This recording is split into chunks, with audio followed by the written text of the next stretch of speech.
Welcome back, and in today's video I'm going to talk to you about my favourite books of all time. And it was actually reading the Game of Thrones recently that encouraged me to do this video, because I finished that book and I thought that's objectively one of the best books I've ever read, but it wasn't one of my favourites.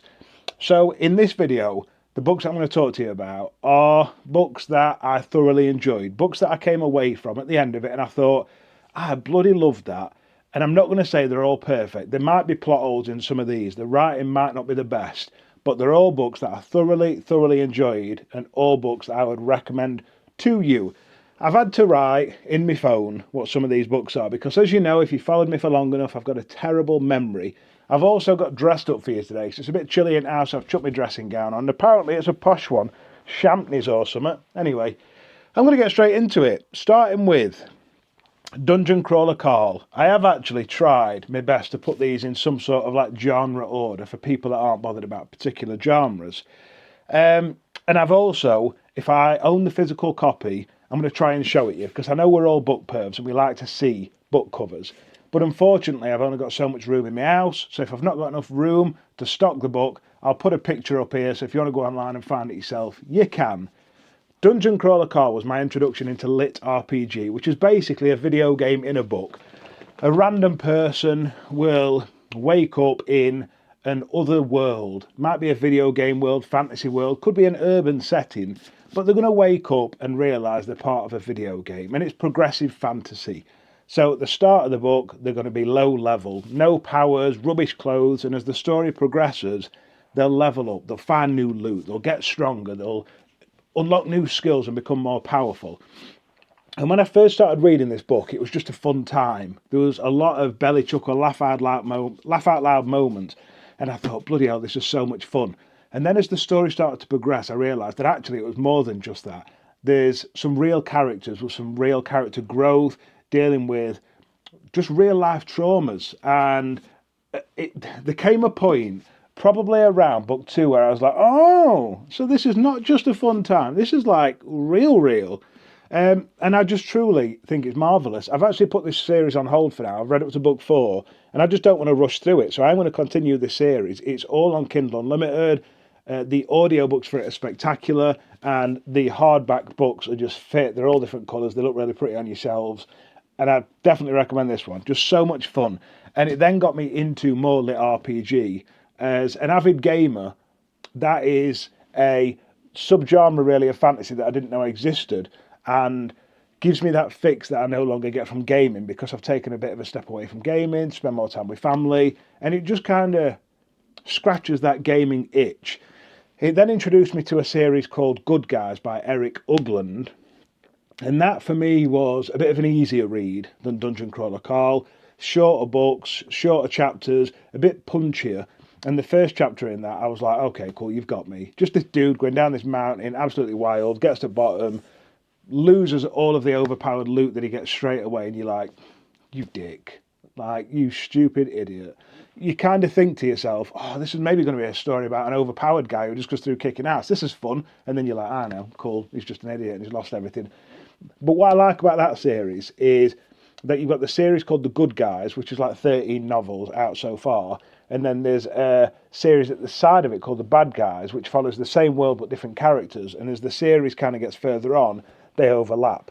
I'm not there yet, but that excites me. So that's another series in the lit RPG genre that I would definitely recommend. And again, Kindle Unlimited. Now we're going to go into crime/police procedurals, because they're the only two books really that I've read in lit RPG that I thoroughly enjoyed. Crime books are kind of where my adult reading started. So I had my first child at 19, so reading kind of got put on a back burner. If we went on holiday, I'd read James Patterson. I'd go to W.H. Smith's like all of us do, pick up a James Patterson and just read it at the side at pool. And then as reading got a bit more serious, I went back to crime and just read through different crime series. So these are the crime series that I personally enjoy and ones that I will always recommend. Starting with the Washington Poe series by M.W. Craven. If you like your crime mysteries, kind of fast-paced, shortish chapters, page-turners, then this is going to be a series for you. It's set in the United Kingdom. I believe it's set in the Lake District or Cumbria. I don't know if Cumbria is in the Lake District, but it's kind of more north than I am in Chesterfield. The star of the show for this series is the character development and the relationship built between Washington Poe and Tilly Bradshaw, who were the two main characters. Washington Poe's just like a bit of an older, grumpy guy who gets unlikely paired with Tilly Bradshaw, who is just the polar opposite of him. She is socially awkward. I would personally say she's like undiagnosed neurodivergent. She just doesn't understand social cues. She's very socially awkward and inappropriate. And Washington's forever having to say to her, Tilly, that's probably not how we should be, acting. And she's just like, why? She can't get it. And I just think their relationship is absolutely marvellous. I think they bring out the best in each other. And out of all the crime series I've read, I think their partnership is probably the best partnership of anything that I've read. Next up, we have got In the Blink of an Eye, which was a surprise for me. This is written by Joe Callahan. I believe there's 3 books out so far, and it follows a detective called Kat, who I believe was like retired at the start of book 1. And she comes out of retirement to manage a pilot, which is basically like a team that they're trying to set up where they're going to test out using AI as part of the police force. And she is paired with this AI thing, this hologram called Aid Locke. And it's just a really, really good concept of, where the police force is likely going to be going and how humans will use AI to help solve crimes. You've got the constant backwards and forwards between Kat and this AI arguing, because Kat's trying to use human emotion and common sense, and the AI is just using facts and figures, and they're always at loggerheads. And usually they can kind of solve the crime by meeting in the middle. The AI starts to slowly not become sentient, but it just starts to become a little bit more human as the series progresses. At least it did in book 1 and book 2, and I really, really enjoyed that unique twist on police procedurals. Then my favourite crime series of all time, the Robert Hunter series by Chris Carter. Be warned, this series is dark, to the point where I recommended it to my granddad and he passed it me back and said I can't read it, it's too violent. It really, really is the most violent crime police procedural series I've ever read. It follows a detective called Robert Hunter in Los Angeles, I believe. It's in America somewhere anyway. And he is part of an ultra-violent crime unit who solve the most horrific murders. And really, they're only sent to him and his partner if they are just disgustingly violent. He's also like super intelligent. And what I do like is that Chris Carter, who is the author of this series, I believe he's like a trained psychologist. So he goes a lot into the human mind and what makes killers the people that they are and how their brains work. So it very much feels kind of like Criminal Minds-esque if you've watched that TV series. Just the epitome of page-turner short chapters. One of them books that you just pick up at night and you just like one more chapter until you've finished it, and then you're like, let me just carry on into the next book. Absolutely marvellous. Tess Gerritsen, I believe this series is called Rizzoli and Isles. I've only read book 1, which I believe was called The Surgeon, and I really, really enjoyed it. It wasn't like any other crime series I'd read in past, because there's less dialogue in it than I like, and a lot more kind of descriptions and just plot intricacies. It was a lot more detailed than the normal police procedurals than I'm used to, but I appreciated it, and I didn't find myself getting bored at any point during this. There's a lot of character development, and it definitely dives into what it is to be a woman in a work environment dominated by men, because the main character is in almost like a position of power. She's not at the top, but she is in a very, dominant position within the police force, and kind of has to do things that the men of a similar position don't have to do to gain the respect of her male peers. So that does play a large part of the series, but it's not like rammed down your throat. So I did appreciate that, and I think women reading that book would probably get a different sense of satisfaction from reading that than what I got. I am a dad to 2 girls, so I do appreciate that, but I'm not a woman. I've got man boobs, but I'm not a woman. So I don't think I can necessarily appreciate that as much as a woman would reading that.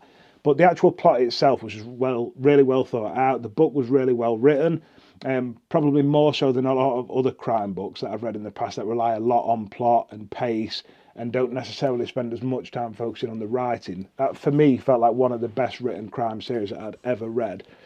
Next up, we have got the Steve Flynn series. This was the first kind of legal thriller that I'd ever read, but I'm going to dump it in the police procedural because it does tend to follow like kidnappings and murders and things like that.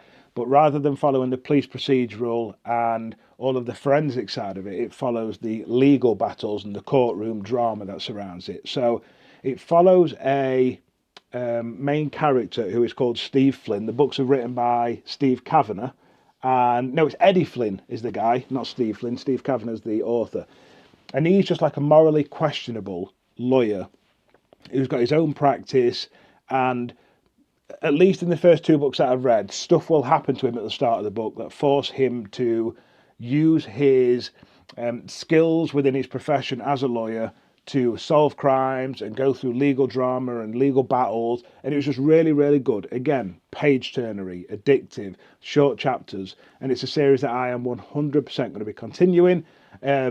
Fantastic. Yeah, I can't say much more than that other than you just need to kind of pick it up and read it and see what you think. CJ Box. This is another series that really surprised me because I'm not American and these books are set in Wyoming in America. They're the kind of books that just made me want to stick on a cowboy hat, some brown leather boots and listen to Chris Stapleton because it just feels like that. It makes you feel very like American. It makes you feel like you are a hunter in the middle of this forest, and that's exactly what this main character is. So you are following a character called Joe Pickett, who is a game warden, a new game warden in Wyoming, and this place that he is kind of looking over, everyone around there seems to be either really, really into the environment and trying to save the environment, or they love hunting. And the previous game warden used to take a lot of backhanders from the local community. People were let to get away with things that they really shouldn't have been, to break like hunting laws and things like that. And he is very much a by-the-book kind of dude that's just going to work, trying to better his life, to make his wife and his children as happy and comfortable as possible. But the people around him obviously don't want it to be that straightforward. And it, in the first two books at least, it's following things that will happen within that. So, you know, it might be a murder and he's trying to figure out how this murder's happened, working alongside the local police force. There's a lot of corrupt people in it. I think the way that CJ Box has written family in this book for me is a standout. Joe Pickett and his wife, Mary Beth, and his children just feel like a real family unit going through real struggles and real dramas. And I am very, very invested early on in just Joe Pickett and his family unit and his career. And I just want him to do well in life and succeed in everything that he does. The last recommendation I'm going to give you in crime/mysteries is actually a Stephen King book, which I didn't think I'd be adding into this because I started my Stephen King journey last year and I've been very underwhelmed with his work. I found him to be quite verbose. His writing just felt very wordy and waffly, I call him. And I didn't really understand the hype until I picked up the, the Mr. Mercedes book. This is book one in the Bill Hodges trilogy. And this just was completely against the grain for everything that I'd read by Stephen King. And I think it made me realise why Stephen King is so successful. As a white male author, I feel like he will write characters that other people dare not write. So in this book, for instance, you've got a young black boy called Jerome. And there is a bit of racism surrounding Jerome in the town that he's in. And this racism is very abruptly written into this book. The use of the N-word, the use of racism, and the terms that are used, it is just a very brave thing to write. And I would assume it's because Stephen King has no fear of cancellation. He's almost at that point now. He's like at God status where no matter what he does, he's not going to get cancelled. And it was also one of my problems that I had in his previous books is the way that he writes adolescence and almost like a weird obsession that he's got with private parts. But it got me to thinking after this book. This book actually made me think about Stephen King as an author and why he writes the things he writes. And I think there is no disputing that children have an interest in bodily parts. And Stephen King just writes that. He writes children so well, and he writes characters of different backgrounds with different beliefs so well, and he's brave enough to put into books the thoughts that other authors might not put in because they're worried about retribution from fans and following and just the industry in general. So I'm hoping that the way that this has opened my eyes to Stephen King, that when I go into future works of his, that it'll open my eyes to why he's doing the things that he does and just give me a different sense of appreciation for his other works. But Mr. Mercedes follows a retired detective called Bill Hodges, who retired having never solved the crime that he wished he had, which was the Mr. Mercedes killing, which was a man who jumped in a Mercedes and drove through a crowd of people, killing multiple people, and he never solved that crime. But after retiring, he's sat at home really depressed, considering suicide, and he doesn't understand kind of what he should do with his life. As a lot of retired vets and people in the police force struggle with, he's just another number sat at home, forgotten about. And this Mercedes killer sends him a letter taunting him because he's never caught him. So the story actually follows Bill Hodges trying to catch this Mercedes killer, and along route he finds unlikely friends in Jerome and Holly Gibney, who I believe is later featured in other books written by Stephen King. And the three of them between them make such an unlikely team, but it is just so fantastic. Each character feels so unique. The plot never felt slow or unnecessary. It always felt like it was moving forward. And the serial killer in this book is absolutely mental, just the most depraved human you can imagine. Absolutely crazy. And I thoroughly enjoyed it to the point where I've got book 2 and 3 already on the shelves and I'm going to read them at some point. So if you tried Stephen King before and you didn't really understand the hype, I would honestly give this a go and maybe see if it changes your mind on him as a writer, because it definitely has for me. I think that might be all the police procedural things now. It is. We're now on to fantasy and sci-fi. So the first sci-fi recommendation I've got for you is Red Rising, which is a story about a boy called Darrow who lives on Mars. So humans have colonized Mars and there is a tier system. So Darrow is a red, who are the bottom of society. They are miners, they're manual labourers. They are the workers within this new civilization on Mars that prop up society, so all the other colours above, the obsidians, the golds, can all become wealthy and enjoy the luxuries in life while the reds do all the work.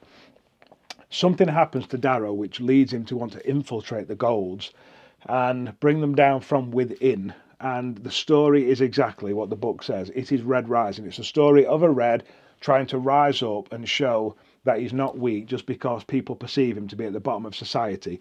Book 1 is very different to book 2 and book 3, Golden Sun and Morning Star. Book 1 almost feels a little bit Hunger Gamesy. It's like a war academy of young people in this, military school learning how to become stronger and better. And then book 2 and book 3 become more about relationships and going within this society to try and get to know people and network. And then book 3 is a space opera. It's battles. It's everything that you want in a sci-fi book. It's absolutely marvellous. Can't recommend it enough. I haven't continued the series yet because the first 3 books can be read on their own, and then the next 4 books can be read as a separate kind of series. But it does follow the same characters, or at least parts of the same world. Next up, we have got... I have to go back to my list because my memory is terrible. You don't understand how hard it was for me to remember what these books were even about. I always say they're my favourites. People are like, why? I'm like, let me think.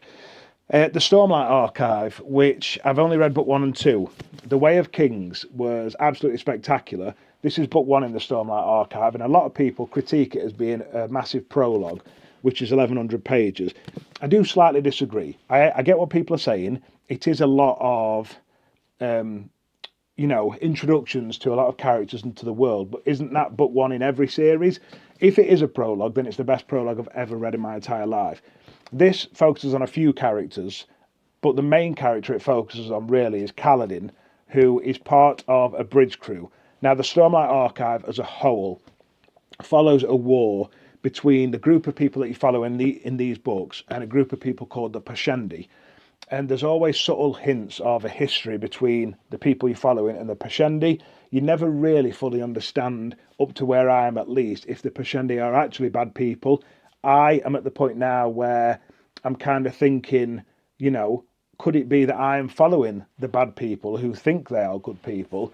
But Kaladin is part of a bridge crew, and these bridge crews are slaves that have been captured and are used to walk across these shattered plains and place these planes down across these chasms so the knights and the warriors can go across and fight the Pashendi. But Kaladin's story is the standout in this book for me solely because of the way that he tries to unite the people who are at the bottom of society, the slaves that are being used, and he tries to unite them and bring them together to make them realise, actually, we can be more than just cannon fodder. It's about depression. The mental health representation in this book is absolutely brilliant. As someone that suffers with mental health problems, I really appreciate what Brandon Sanderson did in this book for mental health. It was just remarkable, absolutely remarkable. And then you get on to Words of Radiance, which is book 2, and this focuses more on Shalon, who is a character that is in Words of Radiance, but is a little bit more kind of, or has less light shined upon her in book 1.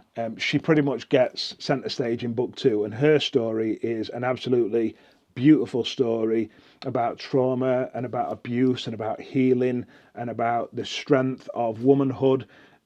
It's just, I can't pick a favourite. I know that book 2 is a lot of people's favourites.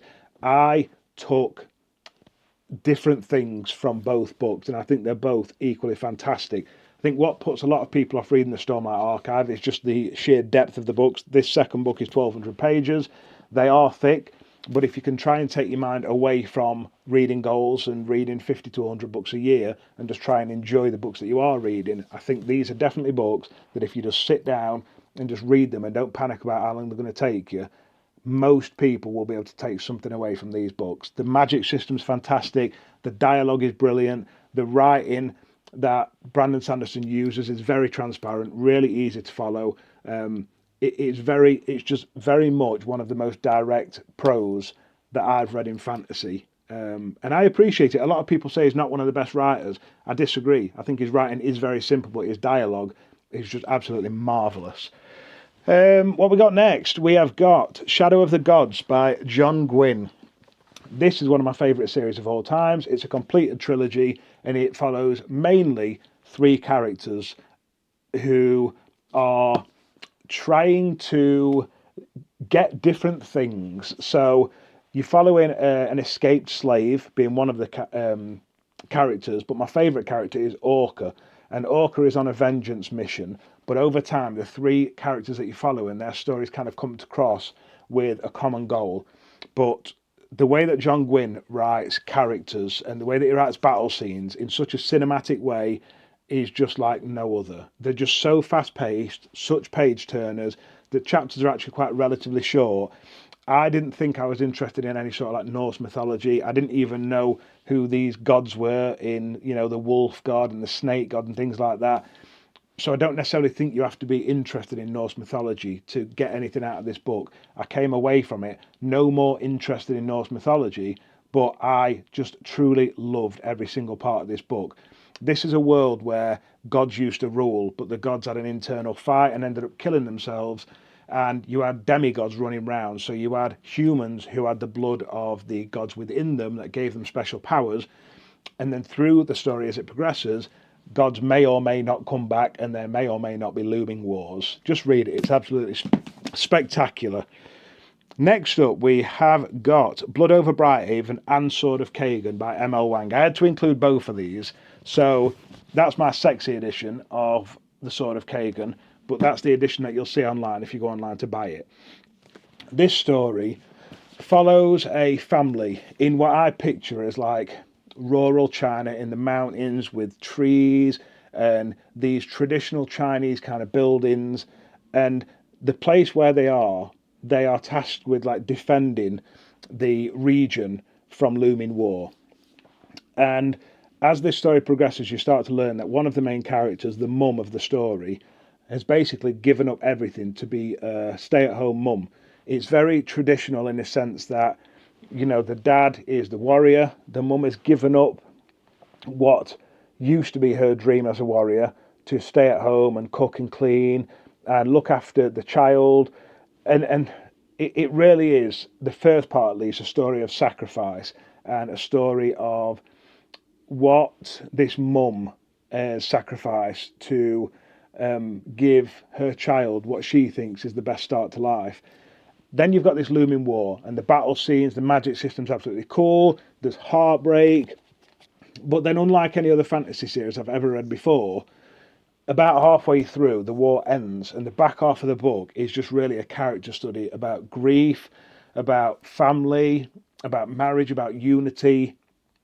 And it was just some of the best fantasy that I've ever read, and very different to the other book of hers, which was Blood Over Brighthaven, which is very different to The Sword of Kagan. And this follows a story of a woman called Siona, who is part of a society that's basically male dominated.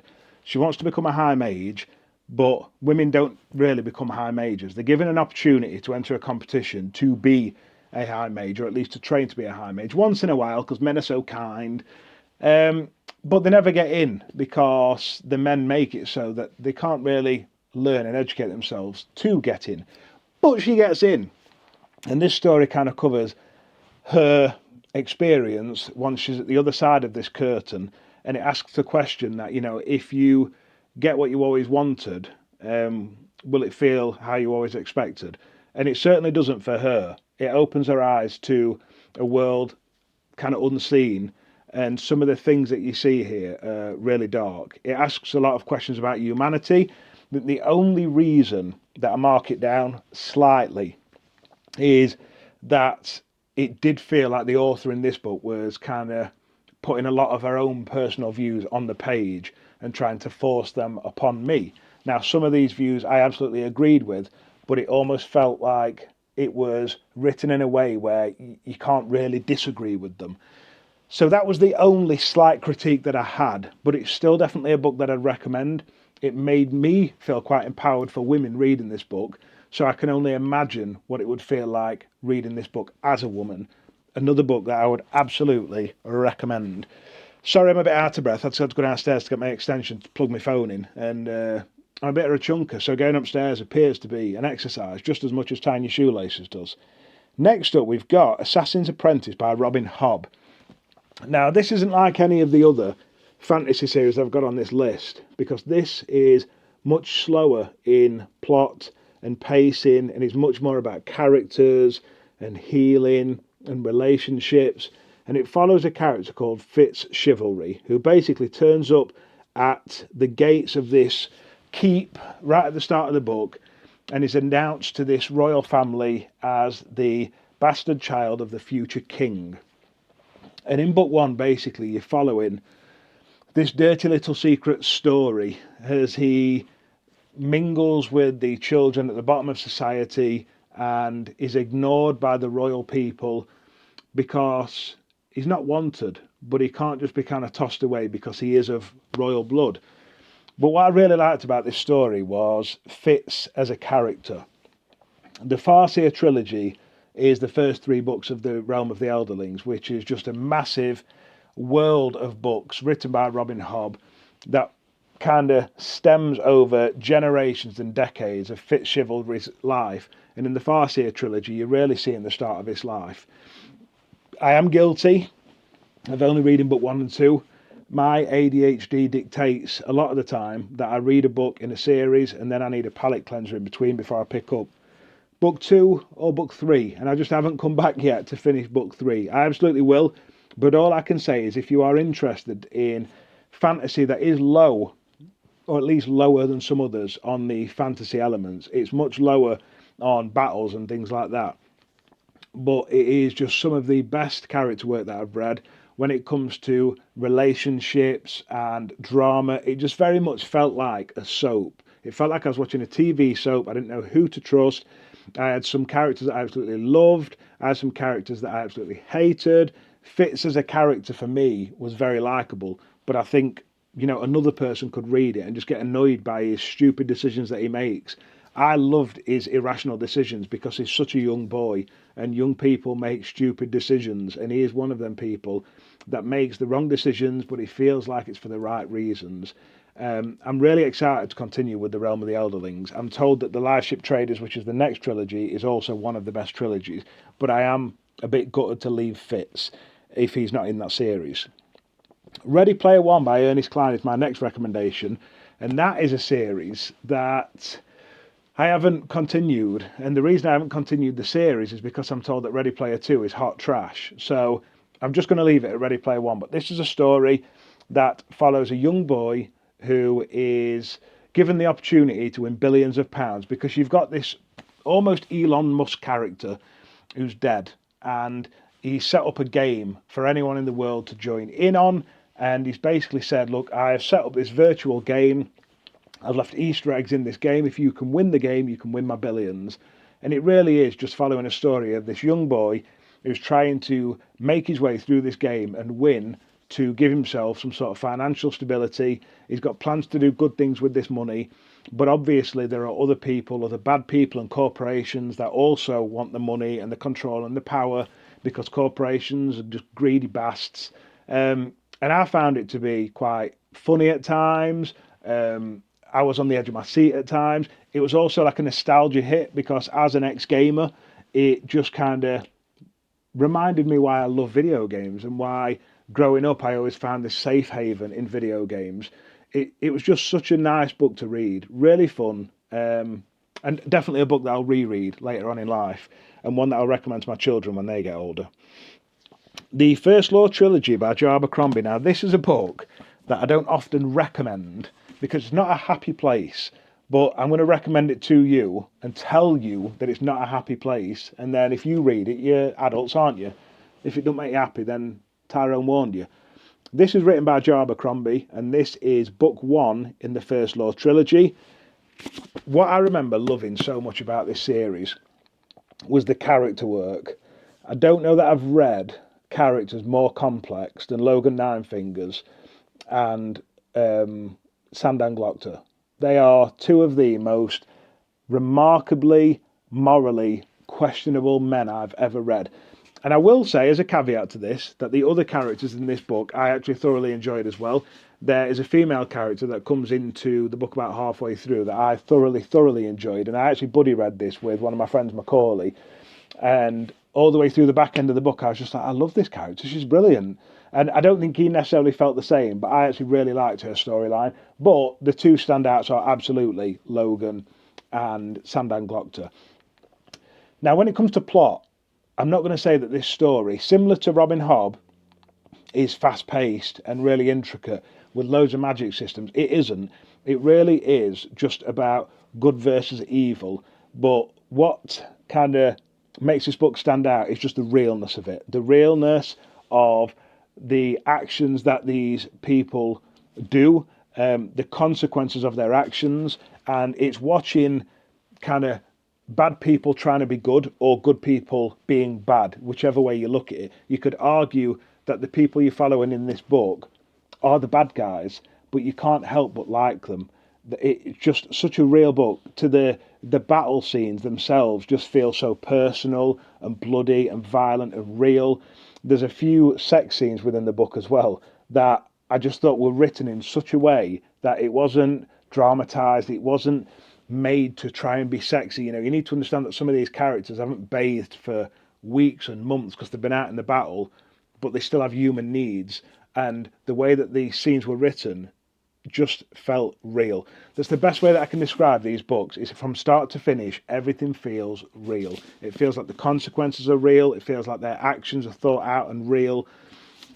Just absolutely remarkable. One of the best pieces of fantasy literature that I have ever read, and absolutely one of the realist set of characters that I've ever read. I can't recommend these books enough. I'm so excited to get into the standalones and then the Age of Madness trilogy, because I've not read any further, solely because at the end of this, I'm not going to say it's a happy or not happy ending, but at the end of it, I just felt flat. I didn't know how I felt, and I just needed to kind of take a step away from the world and, you know, read some happier literature before I went back into this world, because it is quite grim. But I still recommend it based on what I've said to you. It's not necessarily happy, so it's up to you if you read it or not. What we got next? We have got The Burning series by Evan Winter. A book series that I got rid of, so I don't have the physical copy to show you, and I only got rid of it because I am trying to find the hardcover editions to keep on my shelf forever.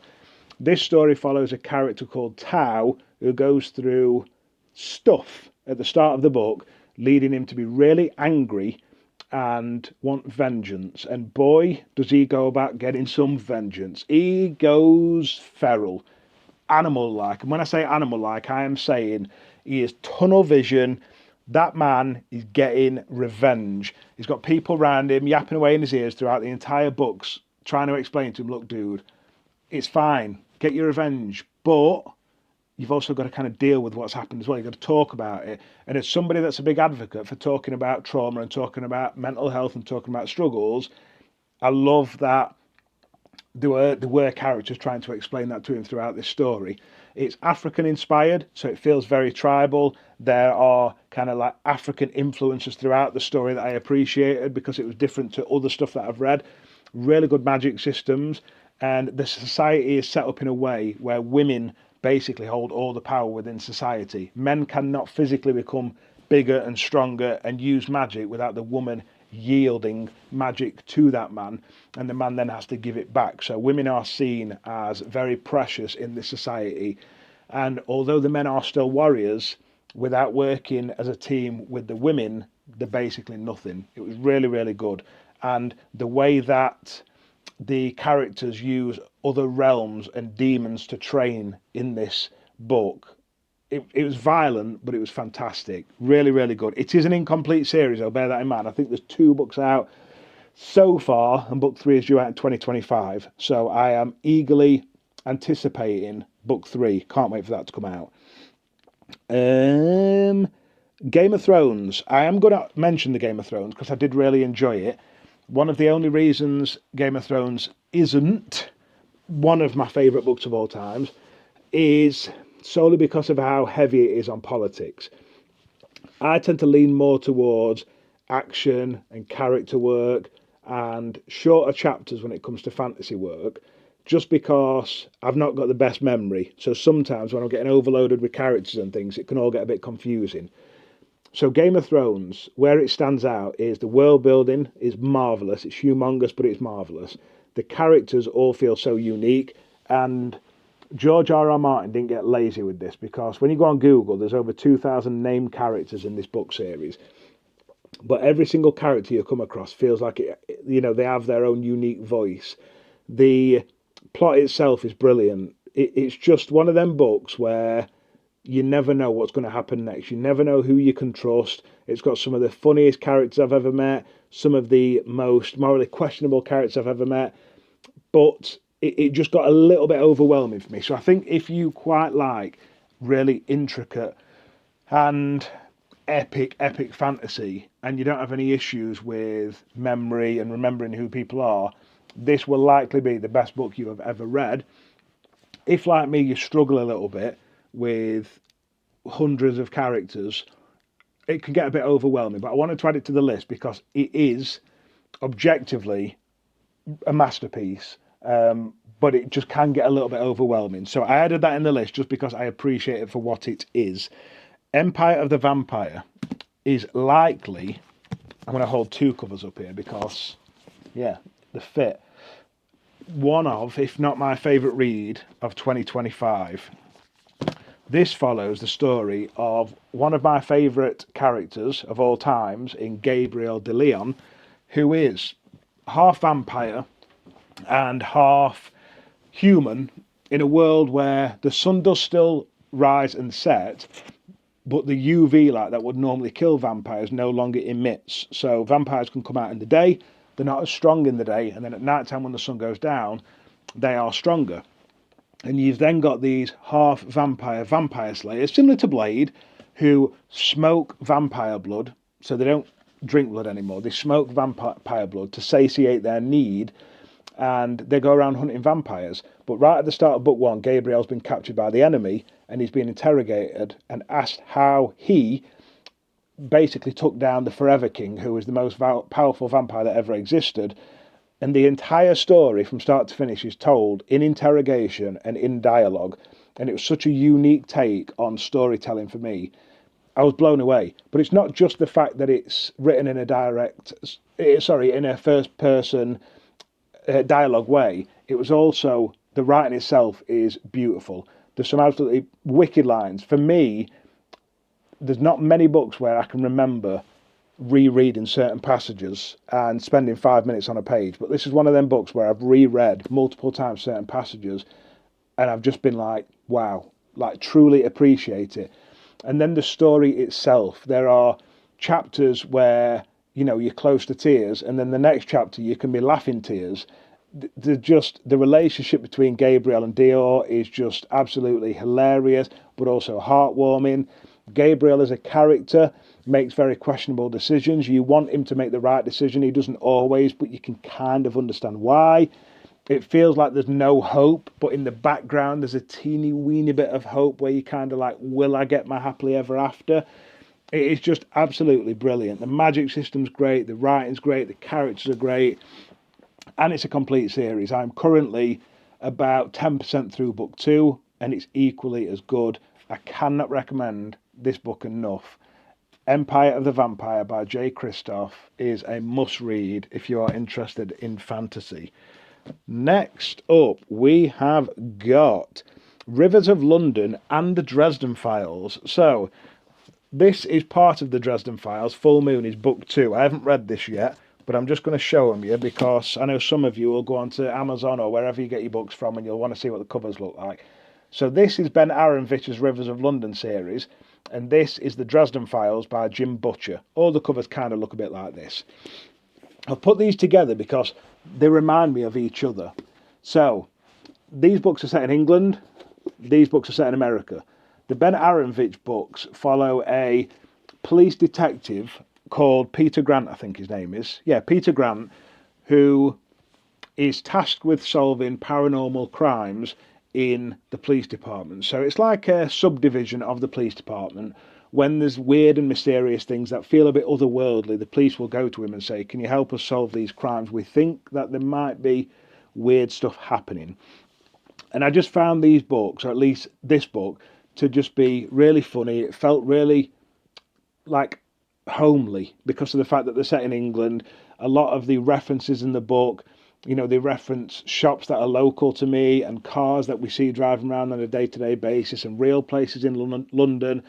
And it just felt really nice. I think it's a really good blend for people that don't know if they want to read mysteries, police procedurals or fantasy. It's a fantastic blend of both. And then you've got the Harry Dresden Files written by Jim Butcher. And they're on a similar vein. So Harry Dresden is actually a wizard PI. So both are urban fantasies, so they're both set in just like a normal setting like where we live, and they're both solving paranormal crimes that feel otherworldly, where there might be demons or werewolves or vampires involved, and the people that they're dealing with are normal human beings. Harry Dresden is a little bit more of a morally questionable character. He has a bit of a wandering eye, and the book is very much of its time period. I believe these books were written maybe like in the 90s or something like that. And you can tell because the way that women are described in the books, Harry's a bit of a pervy bastard. You know, he describes men as the clothes that they wear, and he describes women as the shape of their body. But I am told, and when I go on Reddit and have a look like that it is a good opportunity for growth within the series, and Harry does grow as a character. So I love both of them. I think they were both fantastic entries to the world. I think this was the weaker of the two, but I am also told by people that love this series that book 1 and 2 in this series, this is book 2, are the weakest, and you can really see the writer kind of starting to hone his craft as the series progresses. So I'm definitely going to continue on both, and I'm going to finish both series. I feel like if you live in England, these will just hit better because they're based in England. And if you live in America, the Dresden Files will likely hit better because they feel more American. But I think they both absolutely fantastic, and I'm going to read them both because, yeah, it's my life and I'll do what I want. Romance now we're on to. Binding 13 by Abby. It's not by Abby Jimenez. Binding 13 was by Chloe Walsh. And this book was like a nostalgia train. It took me back to school. These books are set in the early 2000s, which is when I'd have been in secondary school. And it follows a young kind of boy and a young girl going through stuff at school and starting to get, romantically involved with each other, but it just very much felt real. And it felt like we felt as kids, when you were talking to your crush at school and you were surrounded by your friends and there were rumours at school and bitchiness, and it just felt very much the same. And even though you're following young people in this book, it didn't feel immature in any way, shape or form. I didn't feel weird as an adult reading about young children in romantic relationships. It just somehow, time lapsed me back to the early 2000s and I felt there again. I felt at school, and it reminded me how difficult school can be and how difficult adolescence can be, and actually opened my eyes to conversations that I need to have with my own kids about school, and not keeping secrets and being open with me and talking to me about struggles at school so we can support them. And I just found it to be refreshing. It was such a refreshing read, and another series that I definitely recommend. The Binding 13 book is part of a duology. It follows two books, follow two characters mainly, and then there are other duologies that follow different characters in the same world as well. I haven't read any further in this series, but I am told they're all equally as good. It does delve a lot into different kind of traumas and the responses to them traumas as well. It isn't just a fluffy romance by any stretch of the imagination. It does cover some dark themes, but I think a lot of people could read this series and find it quite healing as well. So recommend that one. Then Abby Jimenez, anything written by Abby Jimenez. The only ones I've read, to be fair, are all set in the same world. So I've read Part of Your World, Yours Truly, and the other book. I can't remember what it's called. But they all follow a group of characters. It's all kind of interlinked. The characters are all mentioned in different books, but each book follows a different couple. And similar to the Chloe Walsh book, Abby Jimenez does a brilliant job at dealing with trauma and how as humans we can deal with trauma, and how other people can help us heal. Really, really good. But as well as that and the serious side of it, there is also some really good humour in it. The romance just kind of makes your heart warm. And I came away from every single one of them books, even though at times there are parts of it that can be quite upsetting. I came away from every single one of her books feeling happy and hopeful. So if you do want a romance that's a bit more serious but still got its fluffy sides, Abby Jimenez's books are absolutely marvellous. The Mind F series is one of the most underrated and unspoken about books that I have ever come across in my life. I'm going to recommend it to you now. Please read it. The Mind F series is written by S.T. Abbey. I do believe, if my research is right, that the author has sadly passed away, so you're not going to get any more books written by this author. But it follows a story of a serial killer who is a woman and a detective who is trying to catch the serial killer who is a man. Right at the start of book one, they bump into each other in a bar and they start off a romantic relationship, but he doesn't realise that she's the serial killer that he's trying to hunt. And as the story progresses, you start to learn why she's going around killing people, and you cannot help but cheer her on. You're like, go get them, bitch! Get them all! It's just marvellous. It truly is a absolutely page-turning, addictive, just engaging piece of literature. Marvellous. And the books are so short. They're all on Kindle Unlimited. I think each book you can literally read in a night. Just read book one, and if it's crap, come back to me and say to me, Tyrone, you suck. But you won't come back to me and say you suck. You'll say to me, Tyrone, you're marvellous. And if you have read these books, bang it in comments to tell everyone how right I am, so they'll go and read it as well. I think anyone can like these books. If you like romance, if you like dark romance, if you like crime, if you like mystery, if you like police procedurals, you'll like these books. The Mind F series by S.T. Abbey. Go get them. The last book I've got in the romance is actually a dark romance series called the Edge of Darkness series by Lee Rivers. These books were wild. A buddy read these with my wife, and first things first, they made me twitchy, let's just say that. I understood it. I read them and I was like, okay, I get it. When people like bash on people for reading only dark romance, the way that the Edge of Darkness series made me feel, I'm like, why would I not want to feel like that all the time? Like a dog on heat. Like, go on. But it was more than just the tension built between these two characters. It follows a character called Cade and a character called Stacy. And right at the start of the book, you can see that they know each other, but there's like a hatred.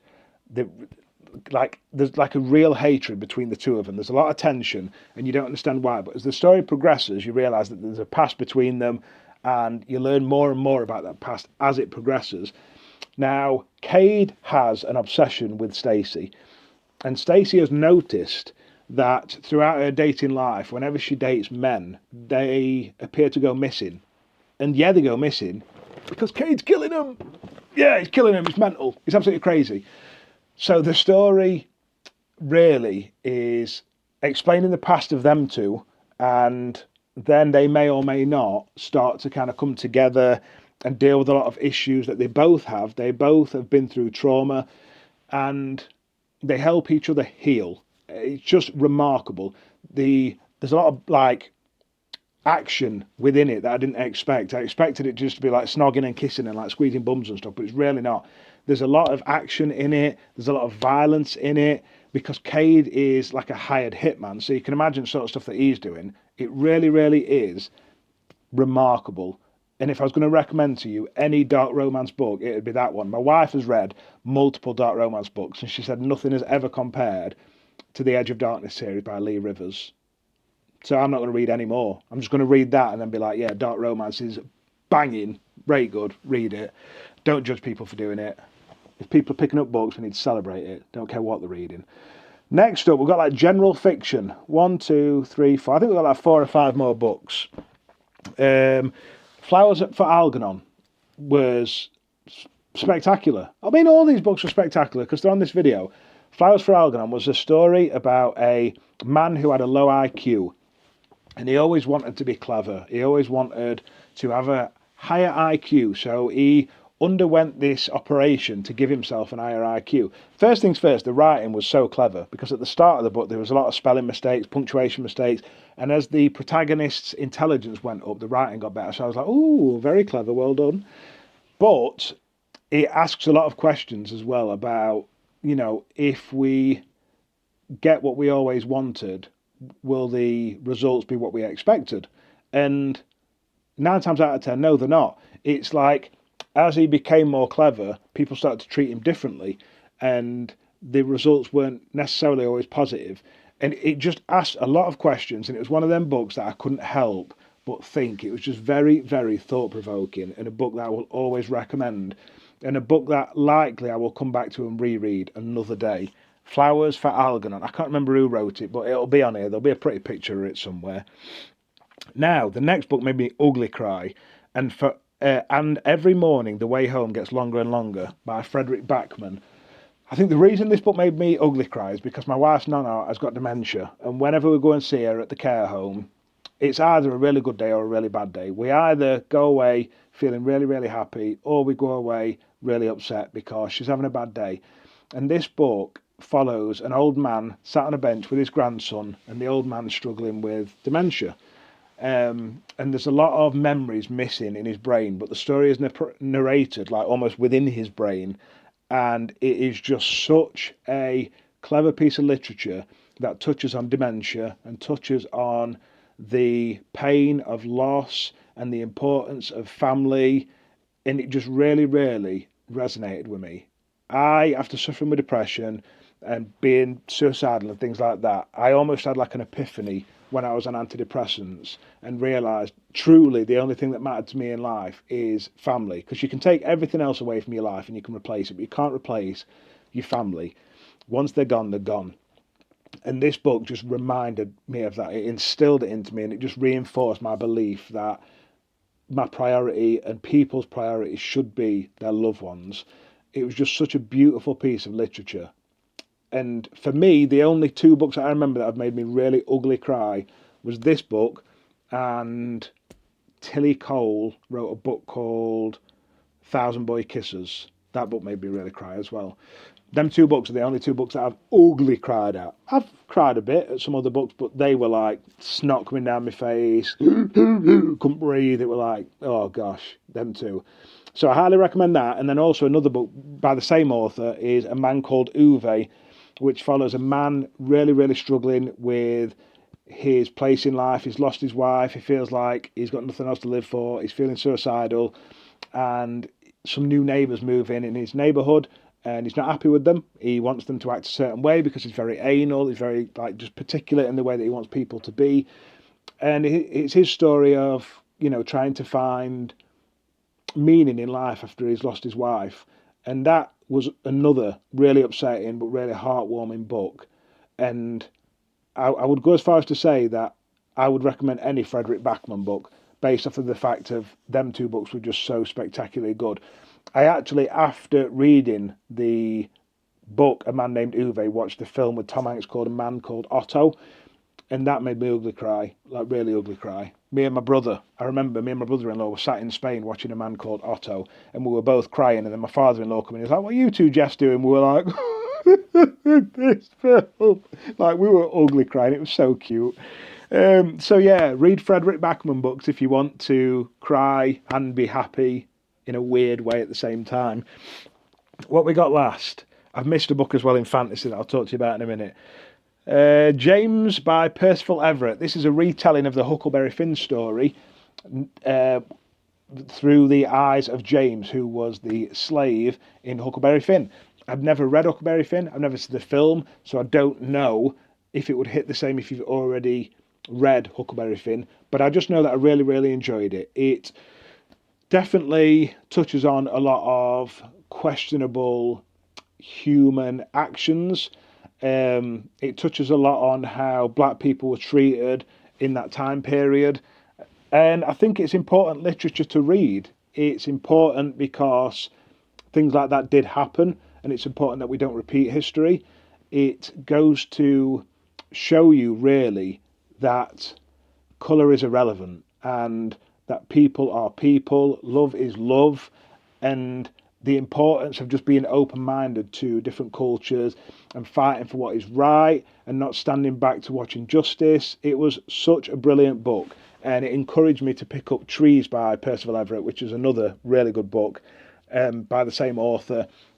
And that author definitely touches on a lot of hard to discuss topics that I think just open your mind to a lot of social injustice and bad things that happen in the world. Really good author. And an author, again, that I don't see many people talking about. The last book that I forgot to show you all that I really enjoyed is this one, Of Blood and Fire by Ryan Cahill. I don't know how you pronounce his name, but it's book one in the Bound and the Broken series. And I've only read book one so far because I did what I always do. I said I needed a palate cleanser and I just forgot to come back to it. But this book has got everything that I would ever want in a fantasy book. It's got great battle scenes. It's got a coming of age story, chosen one arc. It's got elves, it's got dragons and dwarves and just everything. It was truly remarkable. It's a quest. I loved it. It was just absolutely brilliant. And I will continue with this series. I am just in between so many series at the minute that I get overwhelmed with deciding which one to pick up next. My plan is to try my best to complete the Empire of the Vampire trilogy before then deciding which other series I'm going to dive back into to complete. And I'm going to try to just keep completing series before I pick up new ones. Anyway, hopefully you've enjoyed this one. If you are new to my page, hopefully it gives you an idea of the kind of books that I enjoy to read and might make you hit that subscribe button. If you are existing audience, I just wanted to give a massive thank you to every single one of you that engages with my videos every time I upload. Please don't forget to hit the like button if you enjoyed it, and leave a comment with your favourite books of all time too. If you've watched till this point, as always, I love you the most, and I will see you in the next one. Oh gosh, we're not done yet. I forgot one of my favourite books of all time. What am I like? The Lies of Loch Lomora by Scott Lynch.